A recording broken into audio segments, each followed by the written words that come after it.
श्रीमद् देवी भागवत महापुराण सभी भक्तगणों के द्वारा जिसका यह सफल आयोजन, सुंदर आयोजन हमारे सारे पटेल समाज के भाई लोग इनके अथक प्रयास से आज हम आप सब मां भवानी की गाथा सुनने के लिए विराजमान हैं। तो पुनः मैं कल की कथा को थोड़ा स्मरण करा दूं। कल देव संध्या हम आप सब कलश यात्रा के साथ और दिव्य छटा को कलश यात्रा में दर्शन करते हुए अनुभव को यात्रा जल यात्रा उसके हम आप सब साक्षी बने और पुनः कथा स्थल आकर के फिर सुंदर मां भवानी जी की आरती करके फिर मां भवानी जी के महात्म्य की कथा सुनी। स्कंद पुराण का महात्म्य, मां भगवती की स्कंद पुराण क्या महिमा गाती है, ये हम आप सब कल के संध्या सत्र में श्रवण किए। संयंत्रक मणि की कथा कल सब बड़े भाव से सुना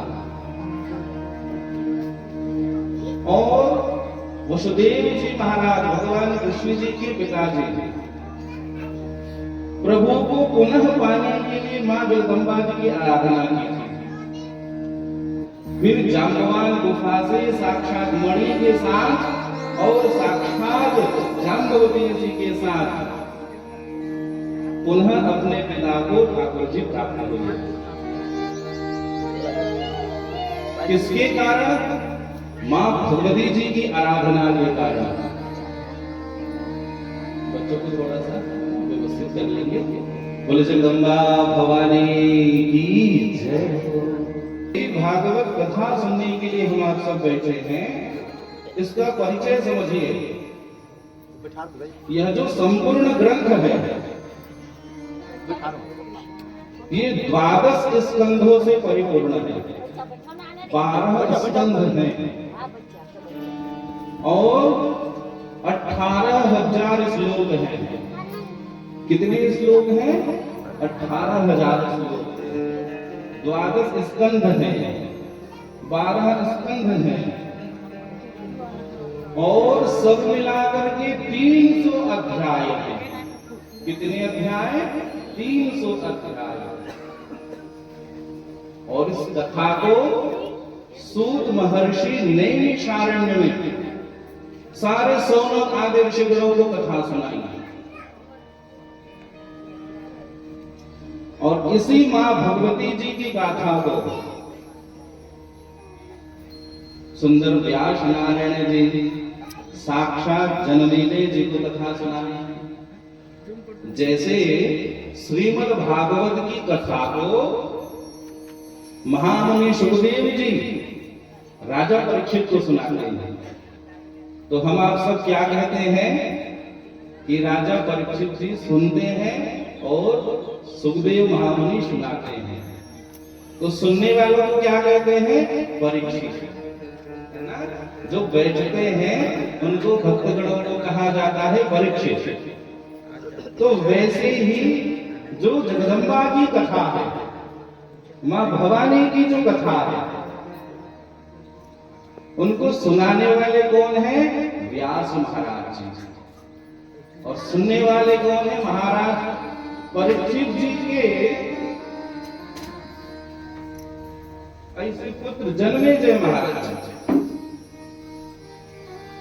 तो वो कथा कैसी हुई ये हम आप सब अब आगामी दिवसों से सुनेंगे। बोले जगदम्बा मैया की जय। प्रथम स्कंध में 20 अध्याय हैं। उसमें सुंदर सारे महात्मा लोग सूत महर्षि जी से प्रश्न कर रहे हैं कि हे प्रभु, यह कराल कलिकाल में हम मां भगवती जी को कैसे पाएंगे? कल भी मैंने यही बात कही कि हम कहीं भी देव स्थान में जाएं, किसी संत गुरुओं के आश्रय में जाएं तो भगवान कैसे मिले, आचमन कैसे करें, प्रणाम कैसे करें, भगवती को भोग कैसे लगाएं, अर्थात धर्म का विषय पूछना चाहिए, जगत का विषय नहीं तो महात्मा फिर जगत का अपनी बातें कहेगा और जगदीश की बातें पूछोगे तो जगदीश की कथा सुनाएंगे। यही यहाँ प्रश्न हो रहा है कि प्रभु वर्षे वर्षे क्रमात् जाता मंगलमो नापि दृश्यते। जैसे जैसे कलयुग बढ़ता जा रहा है मंगल दिखाई नहीं देता।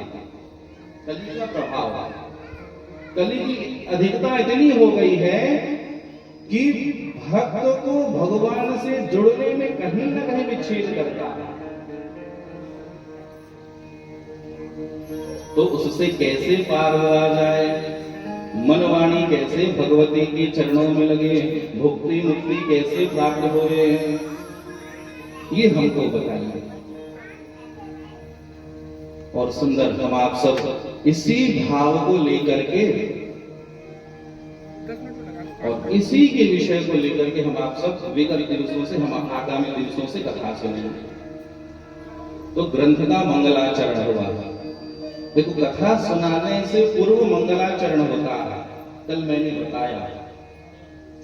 और आज जैसे हम रोज कथा में प्रवेश करते हैं तो हम संस्कृत का श्लोक करते हैं, मंगलाचरण। हम अपने भगवान को स्मरण करते हैं मंगलाचरण करके कि प्रभु अब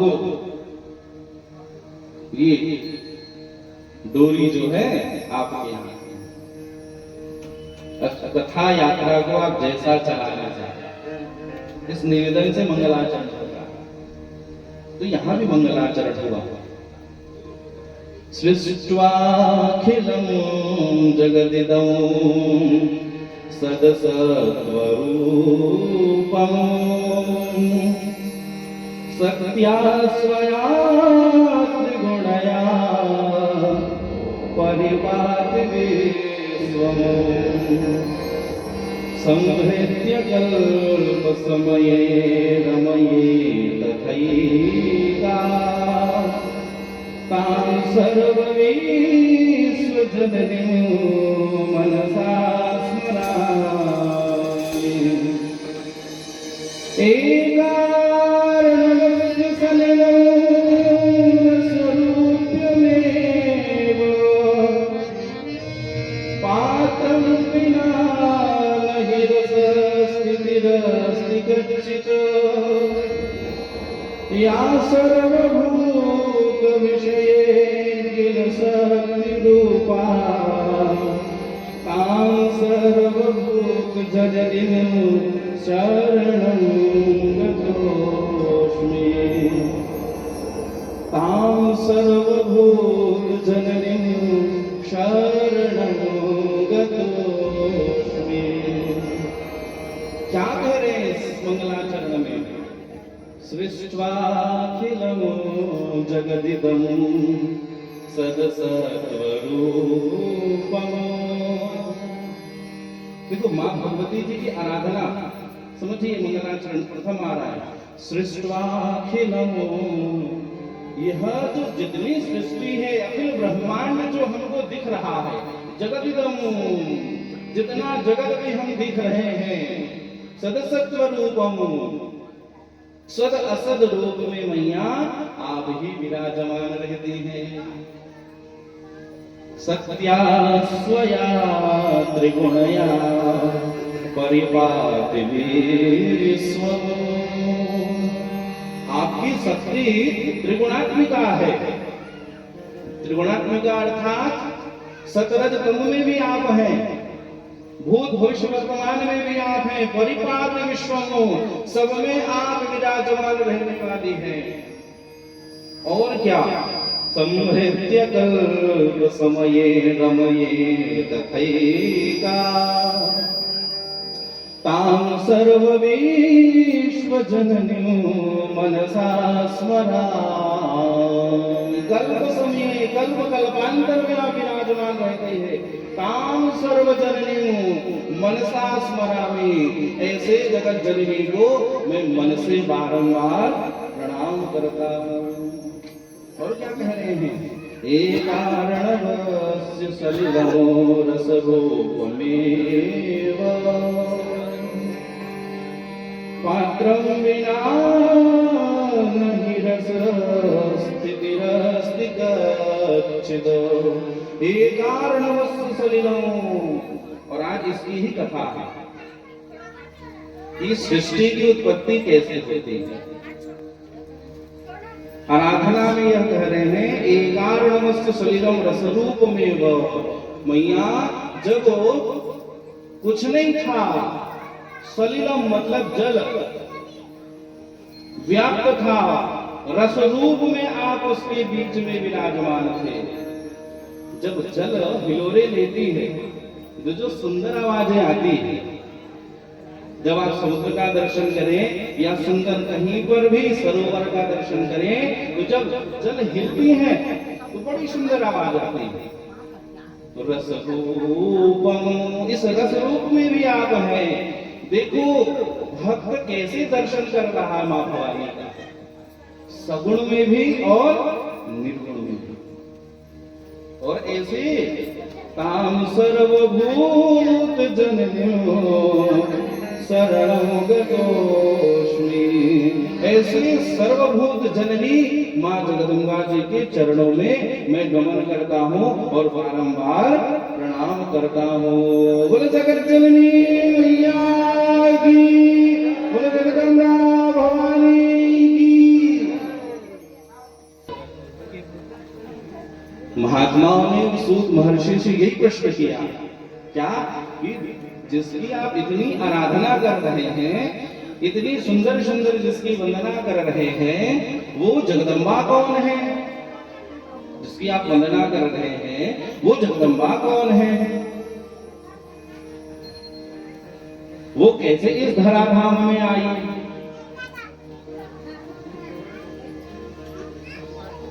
वो दिखती कैसी है? उनका स्वरूप कैसा है? हम आप सब जो सन्मुख मां की प्रतिमा विराजमान है, जिनको हम शताक्षी के रूप में दर्शन कर रहे हैं, तो वो शताक्षी नाम कैसे पड़ा? वो शताक्षी स्वरूप में कैसे आई? शाकंभरी कैसे उनका नाम पड़ा? तो भगवती की उत्पत्ति के विषय में पूछ रहे हैं,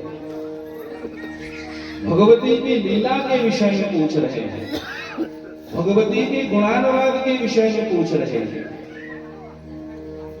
तो सूत महर्षि सारे ऋषियों को कथा की ओर ले चले और लेकर के कहते हैं कि देखो, एक समय ऐसा ही प्रश्न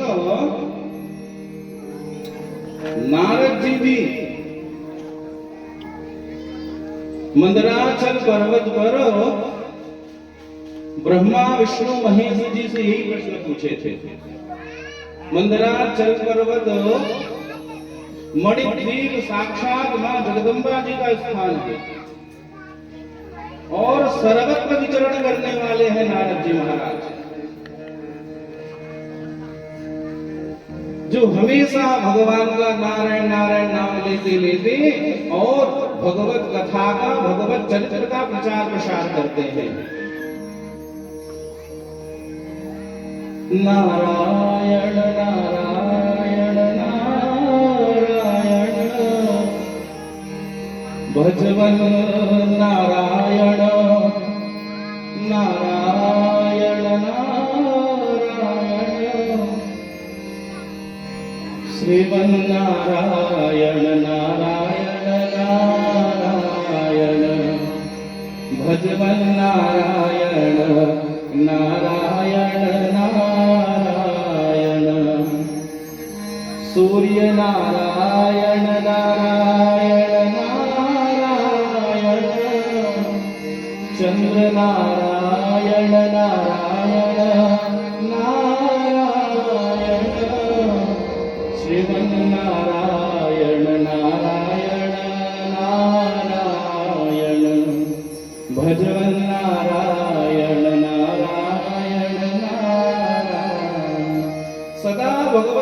लेते लेते जीवन यापन करते थे।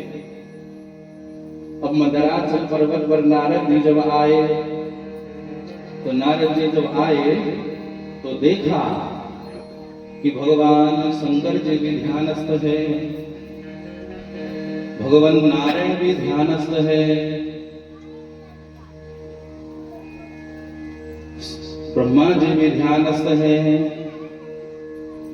और सब मां जगदम्बा जी की आराधना कर रहे हैं।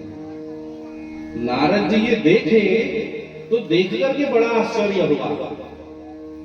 जो सृष्टि करने वाले हैं वो किसका ध्यान कर रहे हैं, जो पालन करने वाले हैं वो किसका ध्यान कर रहे हैं, जो लय करने वाले हैं, संहार करने वाले हैं, वो किसका ध्यान कर रहे हैं, वही तो सब चीज है। हम लोग समझते हैं ना, जो जग को बनाया वो ब्रह्मा, वो कौन किसका ध्यान करेंगे, जो पालन किया वो विष्णु, फिर वो और किसका ध्यान करेंगे, फिर जो लय की व्यवस्था भगवान देखते हैं रुद्र जी, वो किसका ध्यान कर रहे हैं। मतलब इसके ऊपर भी कोई सत्ता है, इसके ऊपर भी कोई शक्ति है। तो वो भगवान शंकर जी के चरणों में गए और जाके निवेदन किया, तो वो तो भगवती की साधना में तल्लीन है। देवी प्रपन्नार्ति हरे प्रसीद, प्रसीद मातर जगतोऽखिलस्य, प्रसीद विश्वेश्वरि पाहि विश्वं, त्वमीश्वरीं देवी चराचरस्य। देवी त्वमीश्वरीं, आप ही जगत की ईश्वरी हैं, जगत धात्री है, सचराचर में आप ही विराजमान होते हैं। ऐसे देवी को भगवान शंकर प्रणाम कर रहे हैं। अब देखा नारद जी तो यहाँ कुछ हो ही नहीं रहा, भैया हम कह रहे हैं, वो आगे आगे भगवान विष्णु जी के पास। देखो जानने की बड़ी इच्छा है, वो कर क्या रहे हैं, जो सर्वस्व इन लोगों के पास है वो किसका ध्यान कर रहे हैं। नारायण के पास आ गए, प्रभु के पास आ गए, वो भी भगवती की आराधना में तल्लीन है। नारद जी की उस उत्कंठा को देख करके शंकर जी समाधिस्थ से उठे, चैतन्य में हुए और कहे कि नारद जी ये अत्यंत गोपनीय है, अत्यंत गोपनीय है। ऐसा बोल करके फिर शंकर जी ध्यानस्थ हो गए। अब मन में नारद जी का विचार आया कि ये यही बोले पर जागे रही इसका है, और जाके तो बताना रही इसे है ये भगवती हाथ है, हम काकर ध्यान करता हुआ। फिर वो ध्यानस्थ हो गए। विष्णु जी ने प्रेरणा करी भोले बाबा को, भोले बाबा नारद जी जानना चाह रहे, इसकी उत्कंठा है, इसको कथा सुनना है। जिसको कथा सुनना होता है ना, सीधे आके बढ़िया विराजमान होकर के कथा सुनता है, किसी से कोई भाव नहीं। आज इसके मन में इस परम तत्व को, भगवती को जानने की बहुत उत्कंठा है कि हम आप सब भी किसकी आराधना कर रहे हैं। तो भगवान नारायण ने भोले बाबा को वहां पर आदेश किया कि हे प्रभु, आप नारद जी को हम किसका ध्यान करते हैं, जिसकी शक्ति से हम पालन करते हैं, जिसकी कृपा से हम रचना करते हैं, जिसकी कृपा से आप संहार करते हैं, उस भगवती की गाथा को नारद को बताओ। प्रभु जी शंकर जी पुनः उठे और उठ करके कहे कि नारद जी धन्य है आप, धन्य है जो आपके हृदय में भगवती की कथा सुनने की इच्छा है। क्योंकि जब तक इच्छा नहीं होगी तब तक वो कार्य संपन्न होने वाला नहीं है। अगर हमारे मध्य में 1 साल पूर्व भगवती की कथा सुनने की इच्छा नहीं होती तो आज हम आप सब यहाँ बैठने वाले नहीं थे। इच्छा हुई ना, आज वही इच्छा हो रही है नारद जी के मन में, और भोले बाबा जी कहने लगे कि देखो उनकी कृपा से ही हमार सब पालन संहार सृष्टि की रचना करते हैं। जो शरीर चल रहा है शक्ति के रूप में मां भवानी विराजमान है।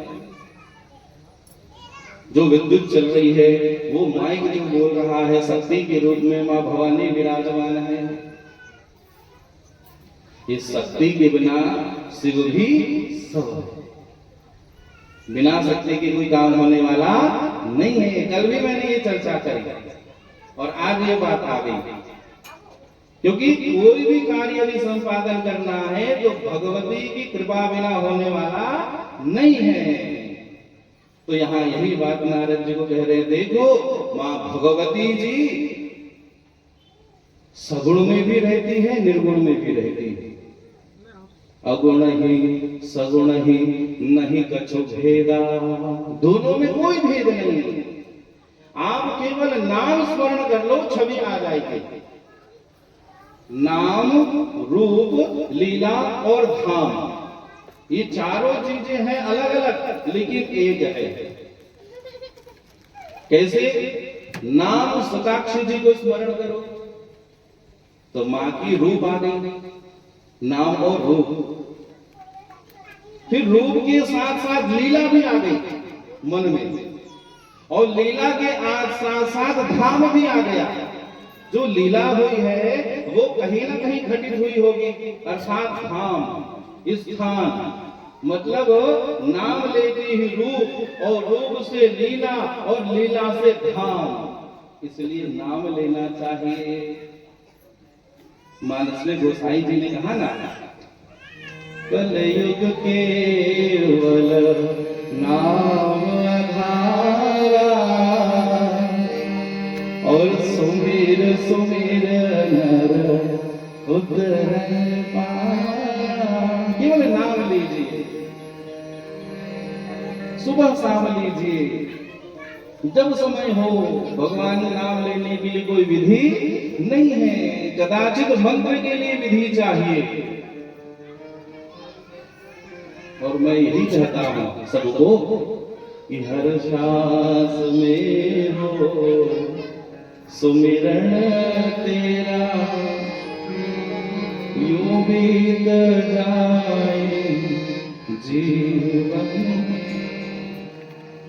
यूं बीत जाए जीवन में। अरे तेरी पूजा करते बीते सांझ सवेरा, तेरी पूजा करते सांझ सवेरा, हर सांस में सुमिरन तेरा, यूं बीत जाए जीवन में। किसी विषय से क्या स्नेह करो हो, किसी परिवार से क्या स्नेह करो, जीवन में साथ देगा फिर आगे साथ नहीं आएगा। प्रभु से भगवती से नेह लगाओ। प्यार हो सत्कार हो, एक बार हो तुम्हारा, प्यार हो सत्कार हो, एक बार हो तुम्हारा। दुख भी हो सारे और यादों का सहारा, दुख भी हो सारे और यादों का सहारा। इसीलिए हर सांस में हो सुमिरन तेरा, यूं बीत जाए जीवन मेरा, यूं बीत जाए जीवन मेरा। देखो नाम की इतनी बड़ी महिमा है कि नाम लेते ही सभी चीजें हृदय में आ जाती हैं। तो शंकर जी भगवान आज नारद जी को मां भगवती की गाथा बता रहे हैं। और कहने लगे, नारद जी, हम तीनों देव बैठ करके माँ भगवती जी की आराधना करते हैं। माँ भगवती अनित्य है, अचिंत्य है, अनंत है, अनीह है, सब जगह माँ भगवती विराजमान रहती है। तो माँ को कैसे जान? उसके लिए नारद जी माँ भगवती जी को यदि जानना है, सूत महर्षि सारे सौनक आदि ऋषिगणों को बता रहे हैं कि भगवती को जानना हो तो सबसे पहले सृष्टि समझना होगा। जब सब समाप्त होगा तब आरंभ कैसे होगा अपने आप समझ में आ जाएगा। तो पहले प्रलय समझिए। तो हम आप सब बड़े एकाग्र चित्त से प्रलय कैसे होता है हम आप सब समझिए। देखिए, करोड़ों करोड़ों ब्रह्मांड भगवान के रोम रोम में जो है आंदोलित होते हैं। उसी ब्रह्मांड में, करोड़ों करोड़ों ब्रह्मांड में एक ब्रह्मांड है कृष्ण ब्रह्मांड, और उसी ब्रह्मांड में जो पृथ्वी है, वो पृथ्वी पे 7 लोग नीचे 7 लोग ऊपर। समझिए प्रलय कैसे होता है। 7 लोग नीचे कौन कौन से हैं? अतल है, वितल है, सुतल है, रसातल है, तलातल है, महातल है, पाताल है। उसके इधर ऊपर बीच में पृथ्वी है, पृथ्वी के ऊपर भी 7 लोग हैं। जहां हम लोग रह रहे हैं ना, उसके नीचे 7 लोग, ये हमने जो बताया। उसके ऊपर भी 7 लोग बताने लगे, भूलोक, भुवलोक, स्वहलोक, महलोक, जनलोक, तपलोक, सत्यलोक, ये 7 लोक है। उनके ऊपर भी लोग हैं जिसको कहते हैं स्वर्ग लोक। हम लोग लिखते हैं ना, स्वर्गवासी अमुक अमुक, है ना, जन्म दिनांक, और स्वर्गवास है ना, उसका हम दिनांक। तो 7 लोग के बाद 8वां कौन है? स्वर्ग लोक। उसके भी आगे वैकुंठ लोक, जो हम भगवान हरि की आराधना करते हैं। उसके आगे भी जो है आर नारायण लोक हैं। उसके आगे भी साक्षात गौलोक है, जहां साक्षात श्री ठाकुर जी विराजते हैं। उसके ऊपर साकेत लोक है, उसके ऊपर नीलाद्रि लोक है, जहां साक्षात जगन्नाथ प्रभु विराजते हैं। उनके ऊपर शिव जी का लोक है। ऐसे ऊपर ऊपर बहुत आवे, है ना, गिनती करोगे तब बड़ हो जाए। आओ पृथ्वी में बोले जगदम्बा की हमन जने हमन टिकट चर्चा कर पृथ्वी में। हाँ, अब महाराज जी, इसमें हम आप सबकी आयु 100 वर्ष की मानी गई थी। कितनी वर्ष की आयु? 100 वर्ष की। अब हम लोग क्या है, नियम से नहीं रह पाते, इसलिए हम लोग 100 वर्ष के पहले ही महाराज कभी कभी चले जाते हैं। जो शिष्टाचार से रहे, नियम से रहे, तो महाराज बने बने खाए पिए रविना तो सियाना बरोबर है, बड़ा सुंदर आयु प्राप्त करे। लेकिन हमें वो शिष्टाचार, हमें हम दैनिक क्रिया हमें नहीं हो पाती, तो हमारी आयु धीरे धीरे क्षीण हो जाती। और यह जब 100 वर्ष बीतता है हमारा, तब देवताओं का एक दिन होता है। फिर हमारा 100 वर्ष बीते तो देवताओं का जो है फिर दूसरा दिन होता है। ऐसा करते करते देवताओं का 100 वर्ष होता है। और देवताओं का 100 वर्ष जो है वो ब्रह्मा जी का एक दिन होता है, फिर दूसरा दिन होता है।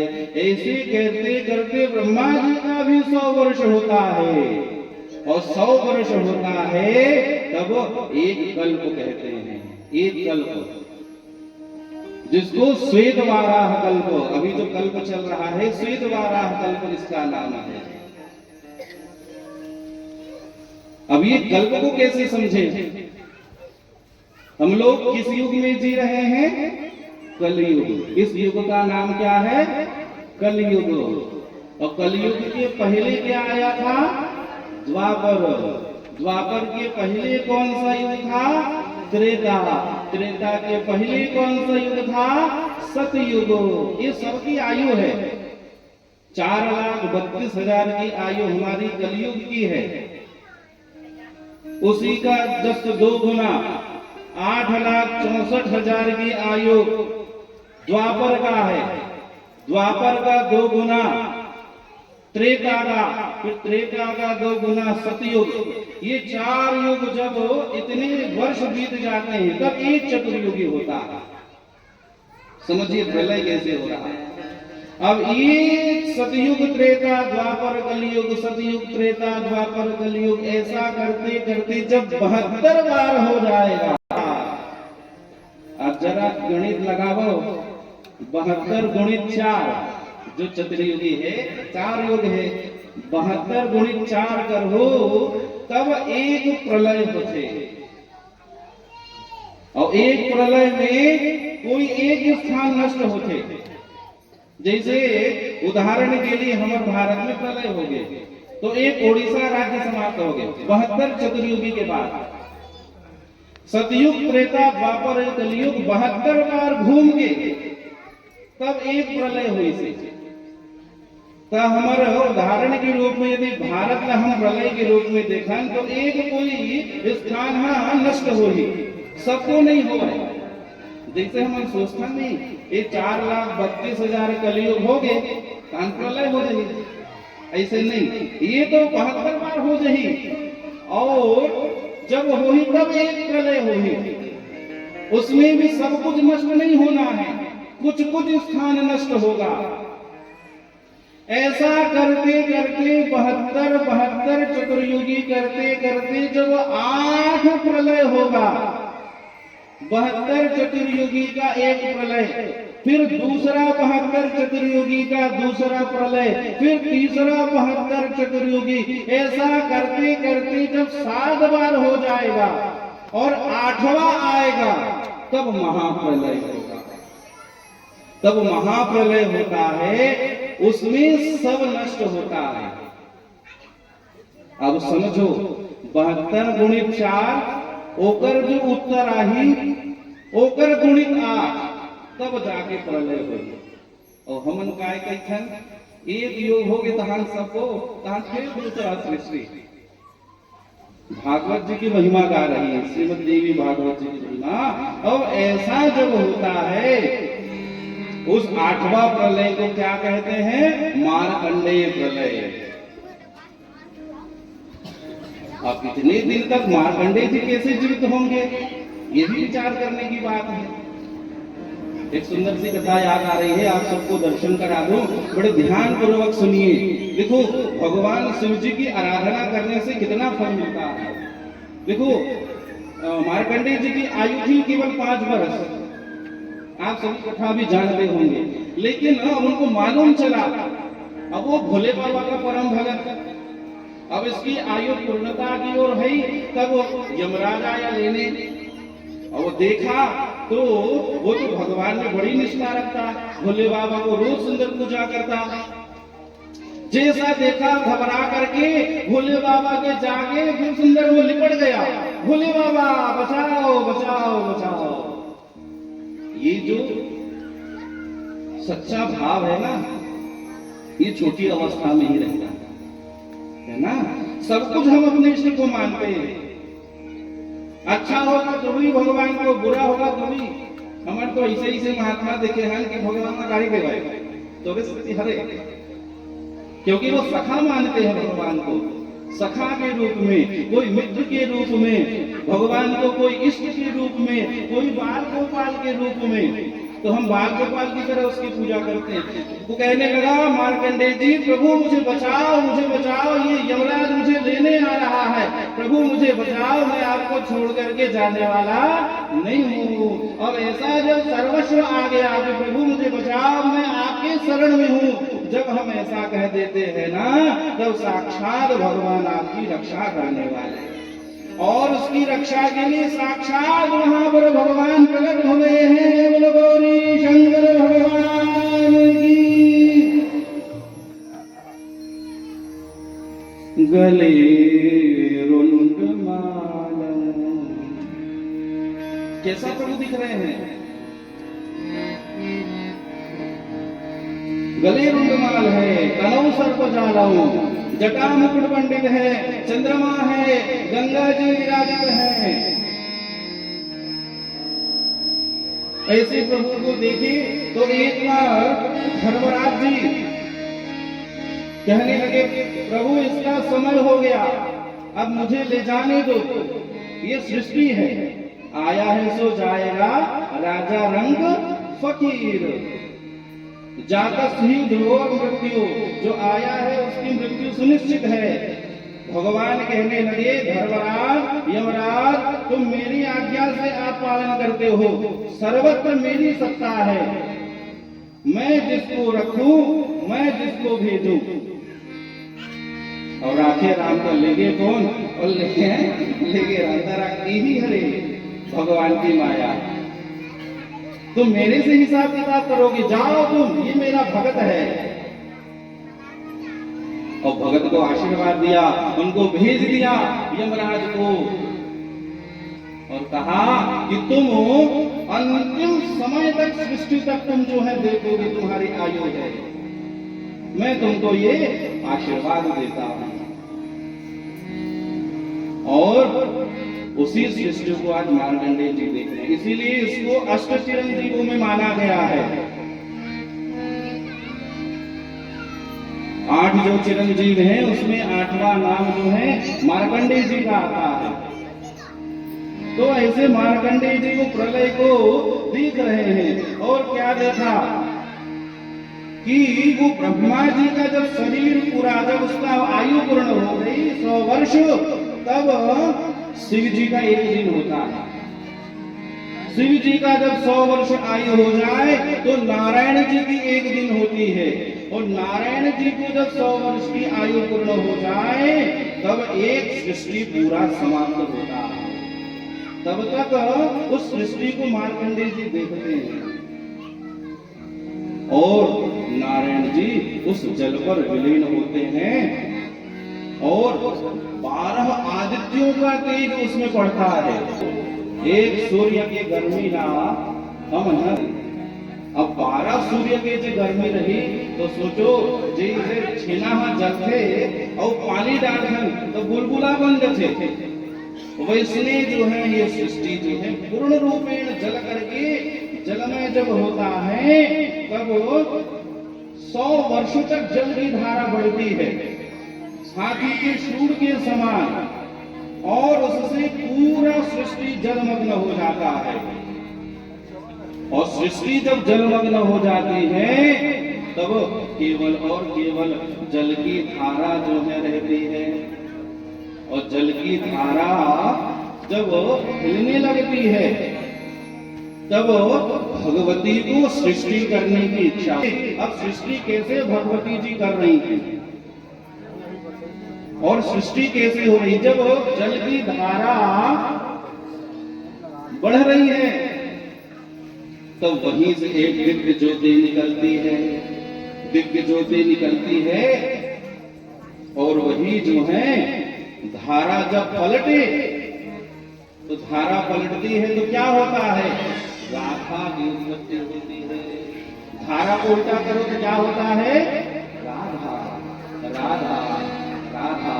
ये दिव्य ज्योति निकला मां जगदम्बा की कृपा से, और वट पत्र पर एक तेज जो है वहां पर जो है व्यवस्थित हुआ, और अंगूठा चूसते हुए श्री गोपाल जी वहां प्रकट हुए थे, जिसकी हम वंदना करते हैं ना, करार विंदे नवदार विंदमो मुखार विंदे विनिवेशयन्द्रवो वटस्य पत्रस्य पुटेशयानमो बालं मुकुन्दं मनसा स्मरामि। बाल मुकुंद जी हम फोटो में देखते हैं ना, वट पत्र में अंगूठा को चूस रहे ठाकुर जी, इस छवि को मार्कंडेय जी देखते हैं। और इस छवि से पुनः दिव्य तेज निकलता है। और दिव्य तेज वहां पर जब निकलता है तो महाराज जी सहसा तेज कहां से आया? मार्कंडेय जी देख रहे हैं। सहसा चारों ओर हुआ ये दिव्य लौकिक कैसा उजाला, सूर्य नहीं और चंद्र नहीं, फिर आए कहां से किरणों की माला। तेज से एक फिर तेज प्रकट हुआ, तेज का तेज बढ़ाने वाला। तेजो में इस ज्योति स्वरूप में मुनिवर को अचरज में डाला, मुनिवर को अचरज में डाला, मुनिवर को अचरज में डाला। मार्कंडेय जी भी अचरज हो गए कि ये पुनः दिव्य तेज फिर कहां से आया। दिव्य तेज जैसे ही वहां पुनः वटपत्र से फिर निकल करके हुआ तो ऐसा दिव्य तेज परिणित हुआ और साक्षात वहां पर सगुण रूप में मैया वहां जो है प्रकट हुई है। और कैसे चतुर्भुज रूप में मां जगदम्बा प्रकट हुई है। बोलो जगदम्बा मैया की जय। देखो सृष्टि में मैया कैसे आए ये हम आप सब सुने। चार भुजाधारी है मैया। वरद मुद्रा मतलब आशीर्वाद मैया देती है। और एक पर जो है अमृत का कलश रखी हुई है मैया। जो समुद्र मंथन हुआ, समुद्र से जब अमृत निकला वो मैया धारण करी है, अमृत कलश। और उसके बाद तीसरा और चौथा हाथ में शंख और चक्र धारण करी है मैया। और दिव्य 16 श्रृंगार करके और लाली चुनरिया ओढ़े मैया। और ऐसे त्रिपुंड है मैया में। देखो छवि कैसे है, प्रथम दर्शन मां का आप करिए। त्रिपुंड धारण की हुई है और त्रिपुंड के मध्य में त्रिनेत्र है। हम लोग जब दुर्गा बिठाते हैं तो मैया के मध्य में मस्तक में त्रिनेत्र बना हुआ रहता है। ये जो त्रिनेत्र है ये त्रिपुंड है, ये मैया का है।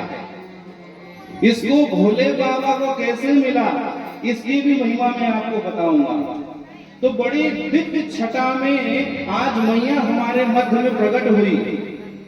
उसी को मूलतम प्रकृति कहते हैं, उसी को सांभवी कहते हैं, उसी को महारुद्राणी कहते हैं। और ऐसे मैया के चरणों में हम बारंबार प्रणाम करते हैं। बोलो महारुद्राणी मैया की जय हो। अरे 16 श्रृंगार करके हमारे मध्य में पहली बार मां भवानी आई है। कैसे छवि में आई है, ये छवि में आप इस भजन के माध्यम से दर्शन करें। अरे 16 श्रृंगार करके चुनरिया ओढ़े, 16 श्रृंगार करके लाली चुनरिया ओढ़े। सभी गाएं क्या? चले आते भवानी अंगना को, चले आते भवानी अंगना को, चले आते भवानी अंगना को, चले आते भवानी अंगना को, चले आते दुर्गा अंगना को, चले आते भवानी अंगना को। चुनरिया ओढ़े 16 श्रृंगार करके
जब आप महाराज जी, यही हमारी सनातन धर्म की, कोई और विशेष करने की आवश्यकता नहीं। मैं माताओं बहनों से निवेदन करूंगा कि आप केवल श्रृंगार की वस्तु को ही धारण कर लें, इसमें ही आपकी शोभा है, और अधिक कुछ लगाने बेचने की आवश्यकता नहीं है। पहले मां का ये दर्शन हुआ, त्रिनेत्र है, त्रिपुंड है, चतुर्भुज स्वरूप में मैया आई हमारे मध्य में। अमृत का कलश है, वरद मुद्रा है, शंख और चक्र धारण की हुई है। अब सृष्टि कैसे आगे बढ़े? अब सृष्टि कैसे आगे बढ़ी? मैया आ गई।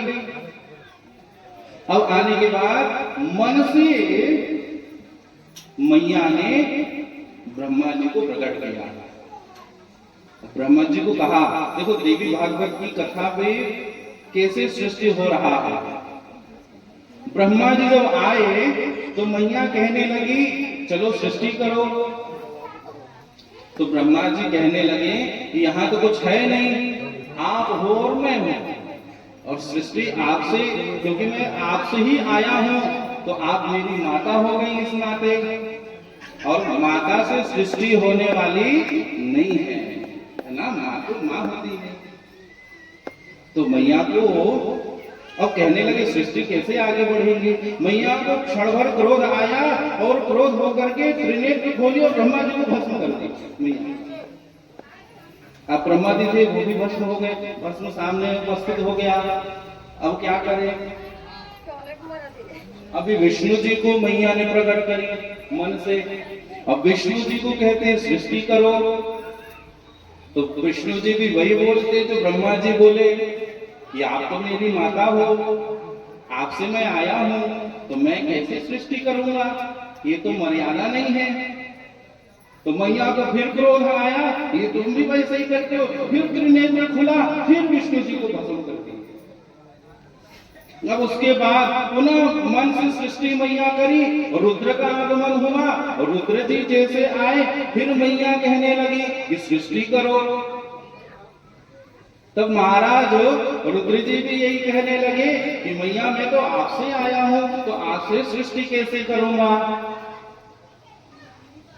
अब महाराज पुनः मैया क्रोधित हुई, नेत्र खोली और त्रिनेत्र से उसको भी भस्म कर दिए।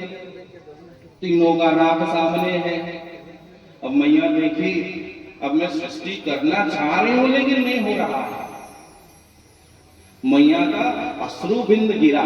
इसको सोच करके देखो, जीवन में दीपक भैया जब कोई काम ना हो रहा हो तो मन में कुछ ना कुछ भाव आ जाता है अश्रु बिंद के माध्यम से। बार बार जब हम प्रयास करते हैं वो काम नहीं होता तो हम एक क्षण विचार करते हैं और कहीं ना कहीं अश्रु बिंद आ जाती है। और मैया रखे थी कलश अमृत का और पूरा भरा हुआ था। अब जैसे हम पात्र में पूर्ण रूपेण जल हो और एक बिंदु भी गिर जाए तो जल छलक जाता है, वैसे ही शंकर जी का राग वहां था, रुद्र जी का।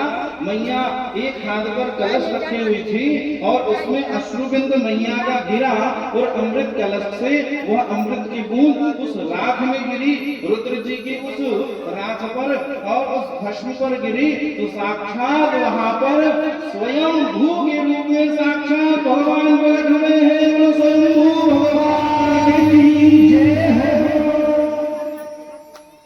उसको किसी ने प्रकट नहीं किया, मैया ने नहीं करी, पहले किए थे तीनों को, लेकिन यहाँ जो स्वयंभू प्रकट हुए हैं, स्वयंभू, वो स्वयं आए हैं।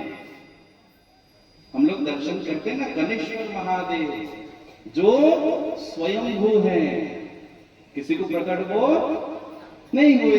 जैसे हम किसी मंदिर की प्रतिष्ठा करते हैं तो मूर्ति लाते हैं, तो वो प्रतिष्ठित मूर्ति हुई थी। जैसे हमारे यहाँ नया तालाब में एक सुंदर मंदिर है, इसका कुछ वर्ष पूर्ण जीर्णोद्धार हुआ ना, है ना, कुछ 1-2 साल पहले सब भक्तों ने मिल करके सुंदर से अपना अपना तन मन धन जैसा भी बना बड़ा सुंदर बनाया। और पिछले 1-2 वर्षों से भी हम वहां पूजा करने आ रहे हैं भक्तों के माध्यम से। तो वो प्रतिष्ठित है, उसको हमने बिछाया है। और जो स्वयं प्रकट होते हैं वो स्वयंभू है। वो कैसे प्रकट हुआ? अभी हमने सुना था, माँ की अश्रुबिंद उस कलश पर गिरी और अश्रुबिंद से अमृत कलश फिर नीचे आया भस्म पर, उससे साक्षात स्वयंभू रूप में भगवान शंकर जी का। अब उसको मैया कहती है, किसको? स्वयंभू को, कि तुम सृष्टि करो। अब वो दोष नहीं, क्योंकि मैया से वो नहीं आए, वो पृथक है, तो पृथक से सृष्टि हो सकती है। तो दोनों का मेल हुआ दिव्य शक्ति के रूप में, और उसी को हम जो है अर्धनारीश्वर रूप में दर्शन करते हैं। बोलो अर्धनारीश्वर भगवान की जय हो। जो देखते हैं ना, एक छवि में माँ भवानी जी और एक छवि में माँ भगवती शंकर जी। अब सृष्टि करूंगा, परंतु एक विषय है, आप बहुत जल्दी क्रोधित हो जाते हैं। जो त्रिनेत्र है ना, उसको जिसको पाए तिसको भस्म कर देते। तो भोले बाबा बोले, ये तुम्हारा नेत्र हमको दे दो, फिर हम सृष्टि कार्य करेंगे। तो वो जो भगवती का त्रिनेत्र है ना, वो भोले बाबा में विराजमान, जो हम देखते हैं। वो माँ भगवती जी जब प्रकट हुई, आपने सुना, 16 श्रृंगार करके लाली चुनरिया ओढ़े, 16 श्रृंगार करके लाली चुनरिया ओढ़े, चले आवे भवानी अंगना मोर, चले आवे वो मैया अंगना। आज हमारे अंगना में माँ सताक्षी जी हम विराजमान है। बोलो सताक्षी मैया की हो। तो देखिए, त्रिपुंड भोले बाबा को भगवती के आशीर्वाद से मिला, और उसके बाद त्रिपुंड को भी मांगे मैया से। तो मैया ने आशीर्वाद के रूप में भोले बाबा को त्रिपुंड भी दिया, और त्रिपुंड भोले बाबा को, और नेत्र, इसके बिना श्रृंगार अधूरा है। भोले बाबा को श्रृंगार करो तो त्रिपुंड जरूर लगाना चाहिए, त्रिनेत्र जरूर उसमें बनता है। अब अभी शिवरात्रि आवत आवे हैं, बड़ा सुंदर सुंदर आपने वहां पार्थिव बनाते हो, सुंदर पूजा करते हो।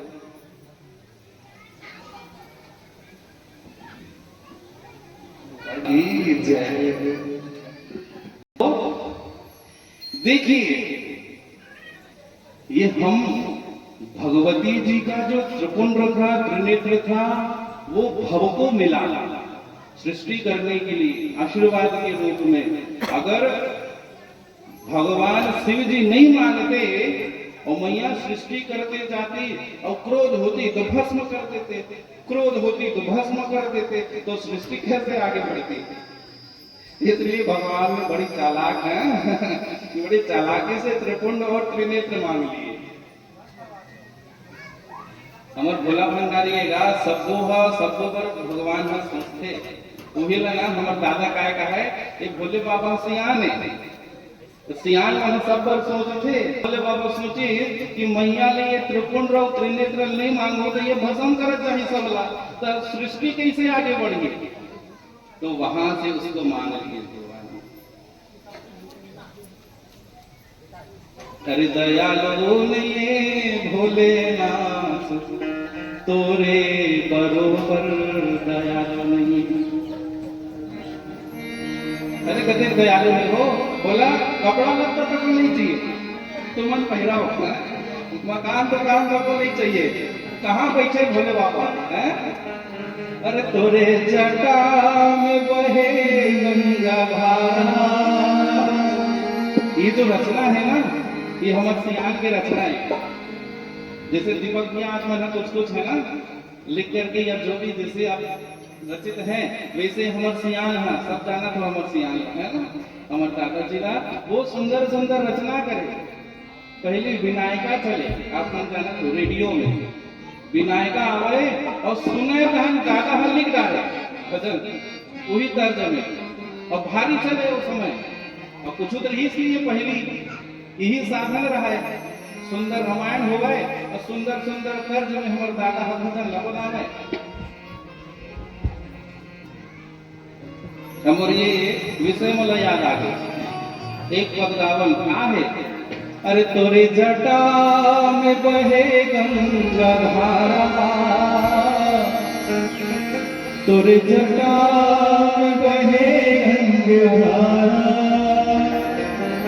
और तोरे जटा में बहे गंगा धारा, हो भोलेनाथ तोरे बरोबर दयालु। का कछे ये दयालु नहीं है भोलेनाथ तोरे बरोबर दयालु नहीं है, ये दयालु नहीं है भोलेनाथ तोरे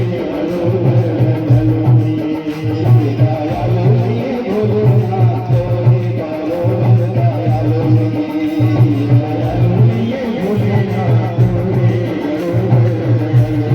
बरोबर दयालु नहीं है,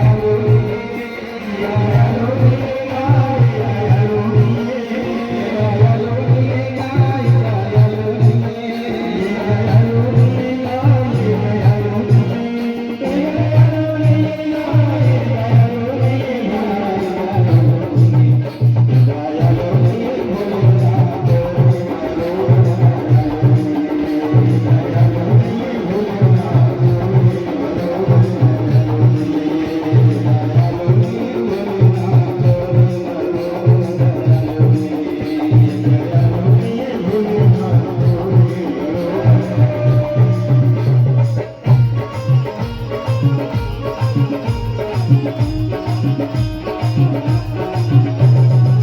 दयालु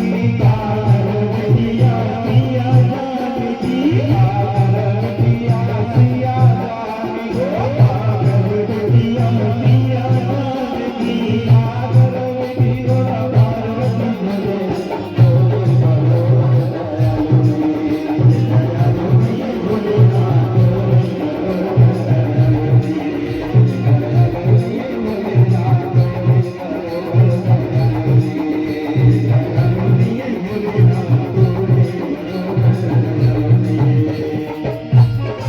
नहीं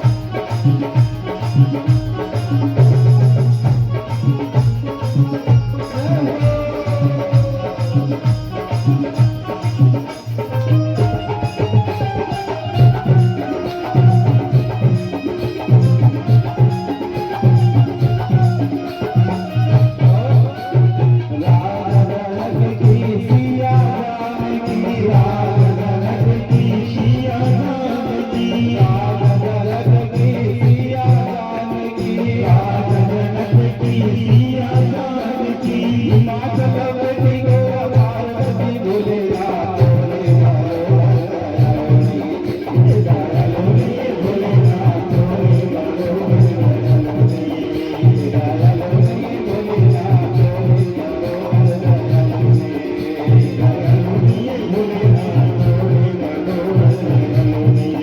ये दयालु नहीं है, दयालु नहीं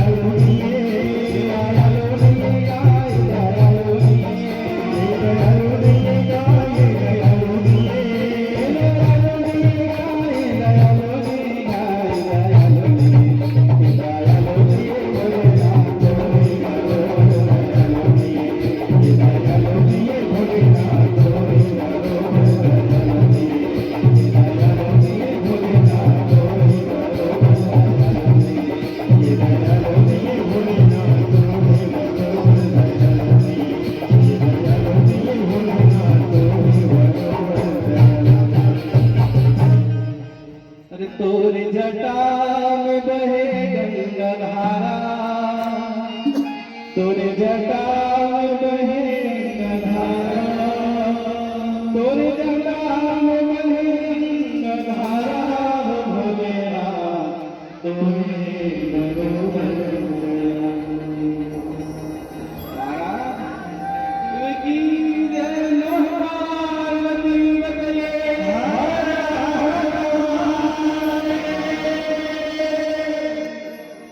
अपन बीच में कथा गाएंगे।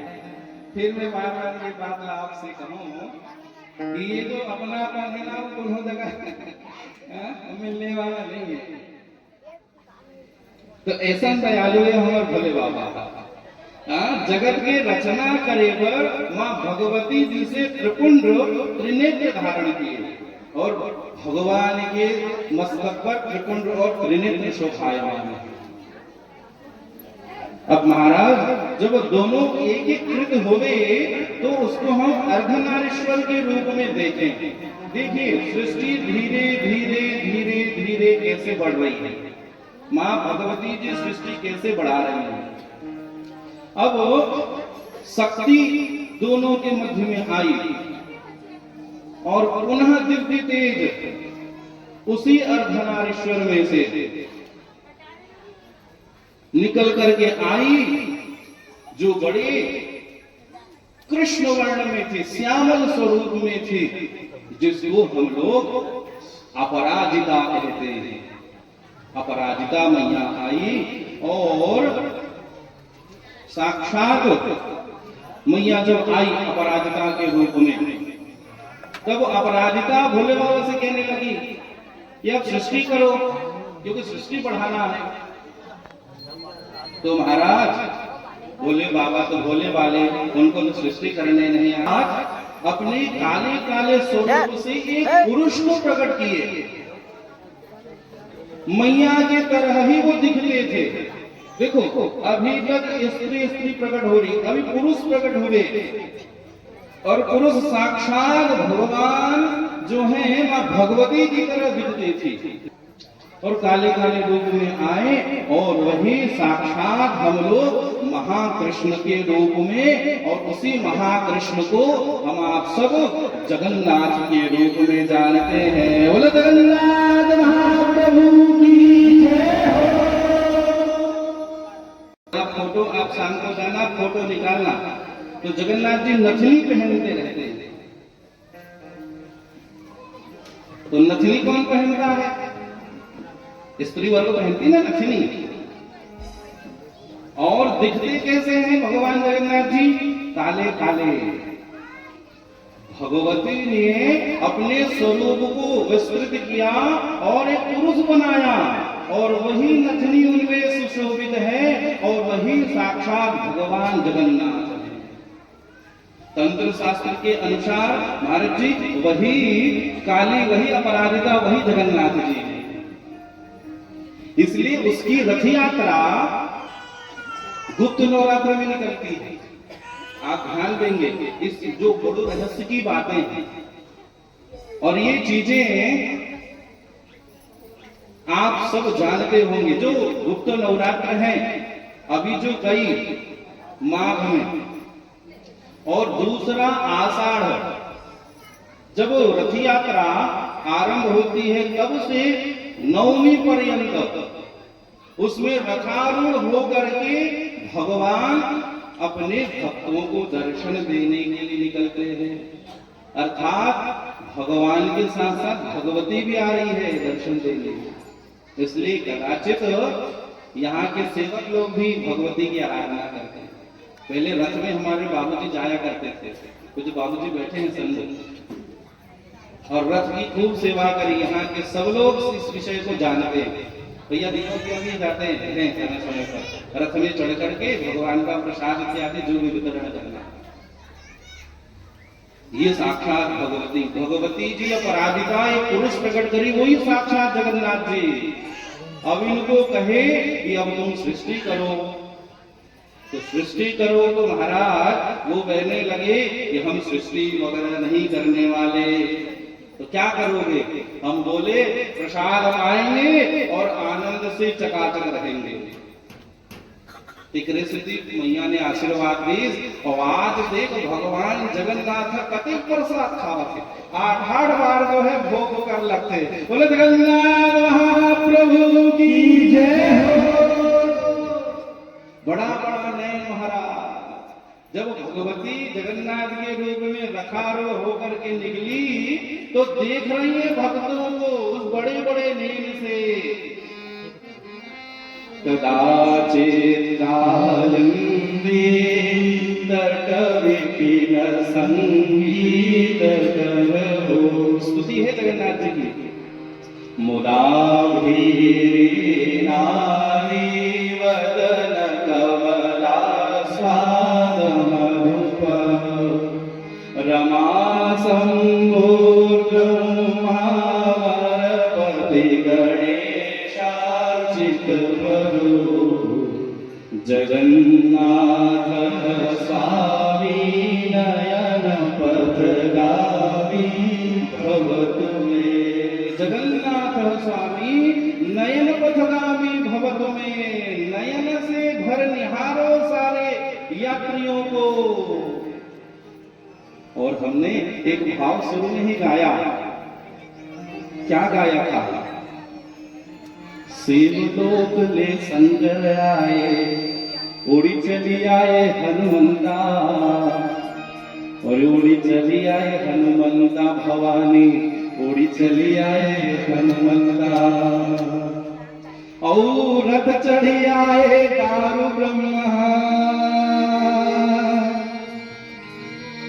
और रथ चढ़ी आए दारू ब्रह्मा मोर फुलवा देखन बर हो चले आवे मोर मैया बलिया देखन बर हो चले आवे मोर मैया फुलवा देखन बर। महाराज जी ये जो भाव है कुछ परम आदरणीय श्री युवराज पांडे जी का ये भाव है और उन्होंने इसलिए ही रचना करी क्योंकि रथ में दारू ब्रह्म जी विराजते हैं और दारू ब्रह्म मतलब दारू कहते हैं लकड़ी को और लकड़ी से ब्रह्म है साक्षात जगन्नाथ जी और वही रथ में विराजमान होकर के माँ भगवती ही जगन्नाथ रूप में दर्शन देने के लिए आती है। इसलिए सेवा गीत में गाया क्या? शिवलोक ले शंकर आए उड़ी चली आए हनुमंता। शिवलोक ले शंकर आए उड़ी चली आए हनुमंता और रथ चढ़ी आए दारू ब्रह्मा रथ चढ़ी आए दारू ब्रह्मा भक्त देखन बर हो चले आवे मोर मैया फुलवा देखन बर हो चले आवे भवानी भक्त देखन बर हो। मानो जगन्नाथ जी की रथ यात्रा माँ भगवती की रथ यात्रा है। इस बात को समझिए ये साक्षात जगन्नाथ माँ भगवती जी जो अपराजिता से अपने एक स्वरूप को बनाया इसलिए भगवती जी नथनी धारण करती है। इसलिए जगन्नाथ जी भी देखिए नथनी धारण किए हुए हैं। और एक सुंदर भाव है अभी जो सब लोग गा रहे हैं चल रहा है कैसे भगवान मटक मटक करके चलते हैं भुजा बनाते हुए जब पंडा लोग लेकर के जाते हैं ना महाराज जी चटान इतनी बड़ी बड़ी नैन और बड़े मस्त चाल से हिलाते हुए फिर जगन्नाथ जी को लेकर के जाते हैं। और मेरा बड़ा प्रिय भाव है और आप सब गाओगे तो गाऊंगा। क्या कहते हैं? प्राप्ति रूपी तेल गिरना नहीं चाहिए। आप जगत को देखो, बिटिया को देखो, भाई बंधुओं को देखो, लेकिन उसका स्पर्श आपको होना नहीं चाहिए। ये योग्यता आप में है। तब जनक जी बोला कि अब तुम तो समझिए गुरु शिष्य का परंपरा बहुत अद्भुत होता है महाराज। आजकल लड़का मन करते किया। तो गृहस्थ की महिमा कब गाई जाती है? जब वो पवित्र हो, पवित्र सवर्ण से विवाह हो, गोत्र परंपरा सुरक्षित हो, ऐसे परिवार की, ऐसे स्त्री की, ऐसे पुत्र की महिमा सब लोग गाते हैं। इसलिए गृहस्थ में प्रवेश है। तो गुरु आज्ञा हुई, गुरु आज्ञा परिपालन, गुरु की आज्ञा को कभी अवहेलना नहीं करना है। वो आए आज्ञा लेकर के, पिताजी को सारी घटना बताए और बता करके, एक पितरों की कन्या थी पीवरी नाम से, पीवरी नाम से पितर की कन्या का जो है सुखदेव जी से ब्याह हुआ और 4 पुत्र और एक कन्या का आगमन हुआ।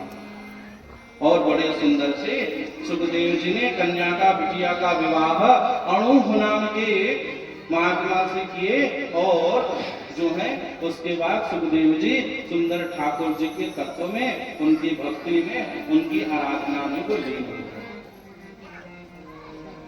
तो आज इस प्रथम दिवस की कथा हमने मां भगवती के चरणों में समय के अनुरूप आज मां को कथा समर्पित किए। किस प्रकार से सृष्टि का हमने वर्णन किया।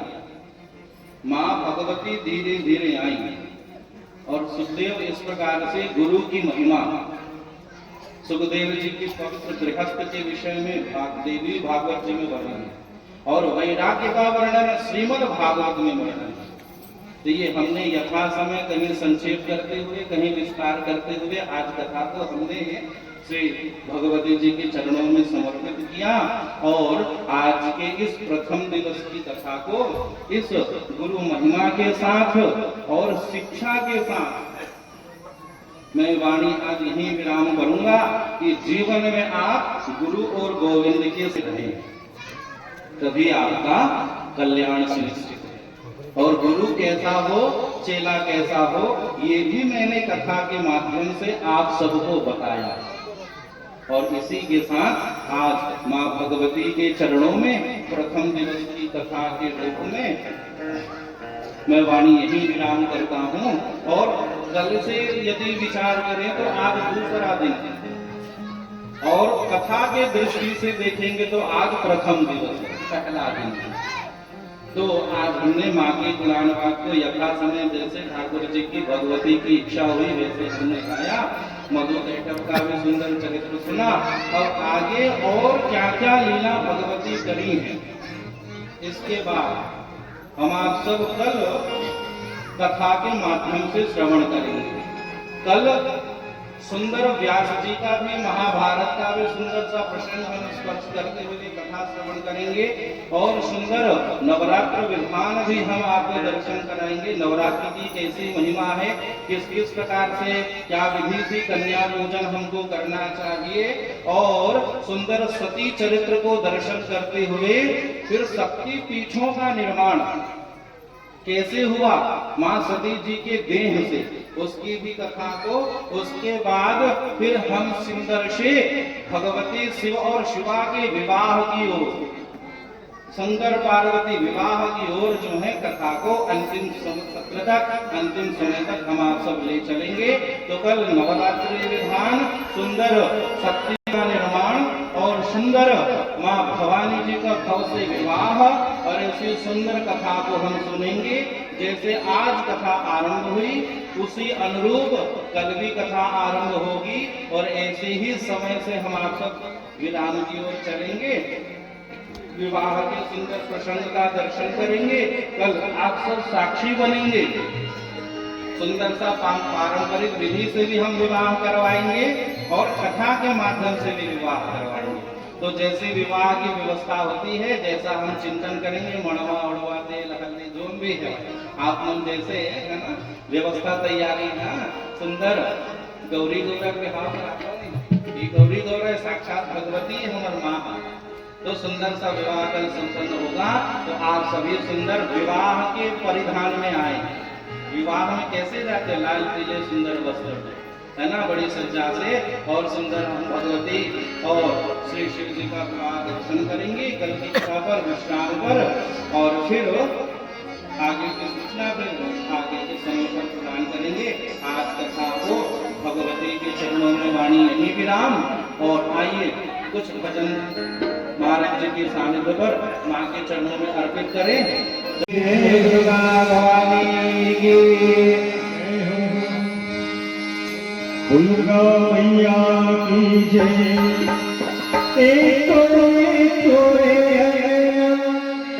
बटोरे दूधी माई कौन खड़े हो चल पाए हो मैया कौन खड़े हो चल पाए हो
मरवा